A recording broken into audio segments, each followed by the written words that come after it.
وہ تم یہاں بیٹھے ہو اپنے تخت پر، وہاں مسلمان بیٹی پکار رہی ہے، ان کو کیا پتا ہو؟ شاہ جی بات وہی ہے کہ جن کے پاس عزتیں ہونا وہی عزت کے رکھوالے ہوتے ہیں، بے غیرت بندوں کا یہ کام نہیں ہوتا۔ قوم کی بیٹی آج غیروں کی جیلیں گزار رہی ہے اور جرم بھی کوئی نہیں۔ جرم کیا ہے کہ لا الہ الا اللہ محمد رسول اللہ پڑھا ہے، بس، اور کوئی جرم نہیں۔ اگر یہ جرم ہے تو پھر ریمنڈ ڈیوس یہاں سے کیوں بھاگ کر گیا ہے؟ کرنل جوزف یہاں سے کیوں بھاگ کر گیا ہے؟ کس نے اس کو اس ملک سے بھگایا ہے؟ جو قوم اپنی بیٹی کی عزت کی حفاظت نہ کر سکے۔ ہم بابا جی کہتے تھے ہم نے نہیں پڑھا کہ کسی نے بیٹی بیچی ہو، یہ لعنت تمہارے گلے میں ہے۔ آج بھی موقع ہے، اس کے دنیا سے جانے سے پہلے واپس لے آؤ۔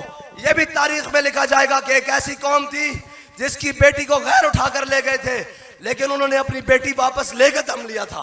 آج بھی موقع ہے، اپنے وفود بھیجو اور ان سے بات کرو کہ تم نے ہمیں معاشی شکنجوں میں جکڑا، تم نے ہمیں IMF کے نام پر جکڑا، تم نے ہمیں جناب ہم سے ہمیشہ ڈو مور کا مطالبہ کیا، ہماری بیٹی ہمیں واپس کرو۔ لیکن افسوس اس بات کا ہے کہ وہاں جانے والے اشخاص کہہ رہے ہیں قوم کو کھڑا ہونا پڑے گا۔ میں نے کہا قوم تو کھڑی ہے، ہاتھ کھڑا کرے، کون کون کھڑا ہے؟ ایک منٹ جی، ہاتھ کھڑا کریں۔ قوم کھڑی ہے، ان بے شرموں کو کوئی کھڑا کرنا پڑے گا۔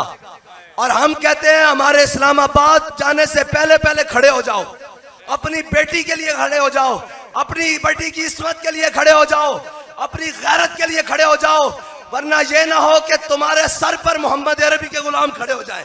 یا رسول اللہ لبیک لبیک لبیک یا رسول اللہ لبیک۔